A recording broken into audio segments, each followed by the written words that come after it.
अमेरापुर और भिलावा में हजारों दर्जन यहाँ जो मकान है वो मिट्टी की ढेर में तब्दील हो चुके हैं और सैकड़ों लोग बेघर हो चुके हैं। प्रशासन लोगों की सुध नहीं ले रहा है। सर, जिस समय बाढ़ आई थी तो हम लोग करिया से सामान अपना दूसरे के मकान में मतलब धरा था। और इसके बाद कम से कम 15-20 मकान यहाँ गिर गए हैं।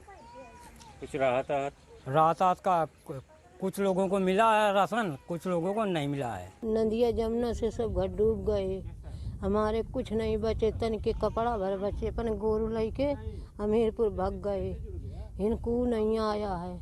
इधर भी गिरे 15-20 मकान गिर गए हैं। फिर कोई राहत कोई नहीं मिला, न कोई अधिकारी आया, न एक लेखपाल आया यहाँ। असद हमारे साथ जुड़ चुके हैं। असद, यहाँ पर जो हजारों घर मिट्टी की ढेर में तब्दील हो चुके हैं, इनके मालिक जो थे उनको किस तरीके से अभी तक मदद दी गई है? क्योंकि लोगों का कहना है कि उन तक तो कोई पहुंचा ही नहीं पूछताछ के लिए। शिवांगी, सबसे बड़ी बात यह है कि हमीरपुर में यमुना बेतवा नदियां लगातार हफ्ते भर खतरे के निशान से ऊपर बहती रही है। तो उसकी जब पानी घटा, तस्वीरें जो हमको दिखाई पड़ी वहाँ की हैरान करने वाली तस्वीरें थी। मकान पूरे गायब हो गए हैं, केवल दरवाजा खड़ा है, दीवारें गिर गई हैं, जो खाने पीने की व्यवस्था थी वो सब बाढ़ में बह गई है। कई शिवांगी ऐसे लोग मिले जिन्होंने बताया कि आज तक जिला प्रशासन का कोई भी लेखपाल तक उनके पास नहीं पहुंचा, कोई भी उनको हेल्प नहीं मिल पाई है।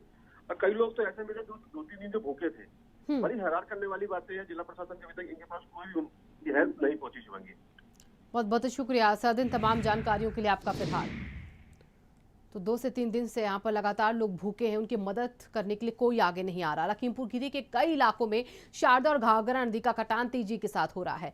तहसील निघासन के ग्रंथ नंबर 11 के गोदारीपुरवा में हालात ऐसे दिखाई पड़ रहे हैं कि जहां पर किसी का अपना मकान तो किसी को मिला सरकारी आवास, सब कुछ कटान के मुहाने पर आ गया है।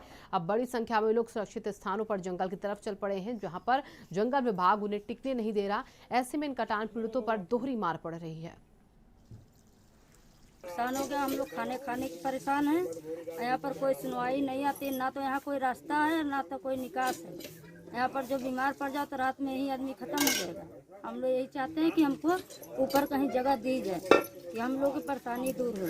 हम लोग का वो जंगल में वन विभाग में रह रहे हैं, पल्ली के आड़ करके कोई सहारा नहीं दे रहा है। कर्मचारी आते हैं और फिर चले जाते हैं। अब पानी में हम लोग मर रहे हैं, किसी दिन मिलता है खाना, किसी दिन नहीं मिल रहा है। हम लोग का बिल्कुल बेसहारा है। लखीमपुर खीरी के कई इलाकों में कटान का सितम जोरों पर है। कहीं शारदा तो कहीं घाघरा। लोगों के अरमानों पर पानी फिरती हुई नजर आ रही है।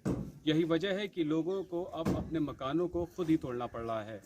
आप मेरे पीछे देख सकते हैं कि किस तरह से लोग अपने उन आशियानों को तोड़ रहे हैं जिन्हें बड़े ही अरमानों के साथ बनाया गया था और ये उम्मीद जताई गई थी कि इनमें वो रहकर अपने दूसरे अरमानों को पूरा कर सकेंगे। लेकिन शारदा के सितम के आगे ये अरमान पूरे होते हुए नहीं दिख रहे हैं। यही वजह है कि अब इन्हें तोड़कर दूसरी जगह पर शिफ्ट करना अपनी मजबूरी दिखाई पड़ रही है। अगर बात की जाए प्रशासन की, तो प्रशासनिक दावे हमेशा की तरह ही खोखले साबित हो रहे हैं। अब देखने वाली बात ये ज़रूर होगी कि इन लोगों को कहां पर विस्थापित किया जाएगा। लखीमपुर खीरी से शारिक खान, भारत समाचार। प्रयागराज में गंगा और यमुना नदी उफान पर है। चांदपुर सलोरी की स्थिति बहुत ही खराब हो चुकी है। चांदपुर सलोरी की स्थिति इतनी खराब है कि हजारों घर डूब गए हैं। सलोरी के कैलाशपुरी मोहल्ला पूरी तरीके से डूबा हुआ है। इस एरिया में प्रतियोगी छात्र ज्यादा संख्या में हैं, लिहाजा उन छात्रों को अब ज्यादा समस्या से जूझना पड़ रहा।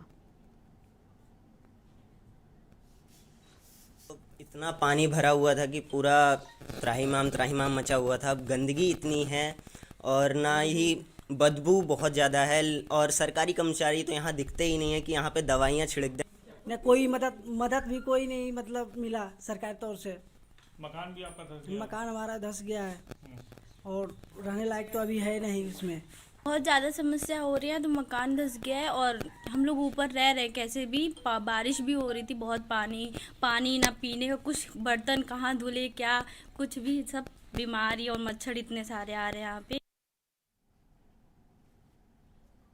धीरेन्द्र हमारे साथ जुड़ चुके हैं। धीरेन्द्र, यहाँ पर लोग अपनी समस्याएं बता रहे हैं, क्या दिक्कतें उन्हें हो रही हैं?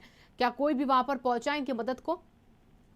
निश्चित तौर पर संगम नगरी में जिस तरीके से 2 नदियां, जो गंगा और यमुना दोनों नदियां उफान पे थी, हालांकि थोड़ी राहत की बात जरूर है कि दोनों नदियां खतरे से निशान के नीचे बहने लगी हैं। लेकिन जिस तरीके से बाढ़ का कहर लगभग शहर के 3 दर्जन ऐसे मोहल्ले हैं जो पूरी तरीके से बाढ़ग्रस्त हो गए थे। वहां पर एक फ्लोर पानी भर गया था, दूसरे फ्लोर में लोग अपना आशियाना बनाकर रहने लगे थे। अब धीरे धीरे जिस तरीके से पानी कम होता जा रहा है, उस तरीके से अब संक्रमण बीमारियों का खतरा पहुंच रहा है। हालांकि प्रशासन का दावा है कि वो SDRF और NDRF की टीम लगाकर लोगों को राहत सामग्री वितरित कर रहे हैं, लेकिन जितनी बड़ी आबादी में लोग बाढ़ से प्रभावित हुए थे, वो जो सरकार की जो यहाँ पर प्रशासन की व्यवस्थाएं थी वो नाकाफी साबित हो रही थी। बहुत बहुत शुक्रिया धीरेन्द्र इन तमाम जानकारियों के लिए। गाजीपुर में गंगा में आई बाढ़ से फसलों का भारी नुकसान हुआ है। खासकर केले की फसल पूरी तरीके से तबाह हो गई है। जनपद के रेवतीपुर क्षेत्र के करीब 500 बीघे में केले की खेती होती है और यहां से केला अन्य कई राज्यों को भेजा जाता है, पर इस समय इस क्षेत्र में गंगा में आई बाढ़ की वजह से हर तरफ पानी ही पानी।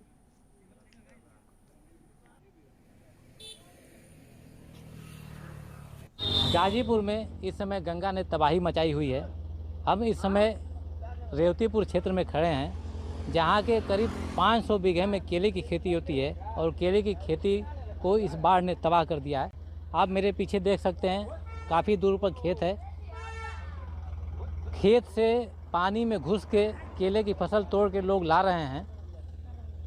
केला अभी पूरी तरह से तैयार नहीं है, लेकिन बाढ़ की वजह से मजबूरी है कि केले को पहले तोड़ा जा रहा है। जैसे कई प्रकार का नुकसान है। एक है, जैसे मान लीजिए इस समय हम लोग 17, 18, 20 किलो का वज़न का घार बेच रहे हैं, जिस घार को 32-35 किलो वज़न में हम लोग बेचते थे। तो पहले तो एक प्रोडक्शन हम लोगों का आधा, अब बाढ़ की वजह से 100% लॉस से ये सोचा जा रहा है कि कुछ भी बचाया जाए। इस वजह से हम लोग जल्दबाजी में केला कटिंग करा रहे हैं। दूसरी चीज़ कि जल्दबाजी में केला कटिंग की वजह से बाढ़ आ जाने की वजह से रेट भी काफ़ी डाउन हो गया है। रेट जो हम लोगों को 18-19 रुपये बेचते थे हम लोग, इस समय 11-12, 10-11-12। अब व्यापारी भी काफ़ी जैसे अब ये देख करके और डाउन माल अपना मांग रहे हैं, कर रहे हैं। समय से पहले जो है केले को कटवाना पड़ा है, तो चौतरफा मार यहाँ का किसान झेल रहा है। गाजीपुर से आशुतोष त्रिपाठी, भारत समाचार, सत्यमेव जयते। और अब अमरोहा की खबर का रुख करेंगे, जहां पर फर्नीचर कारोबारी ने आत्महत्या कर ली। यहां पर कारोबारी छोड़ा 3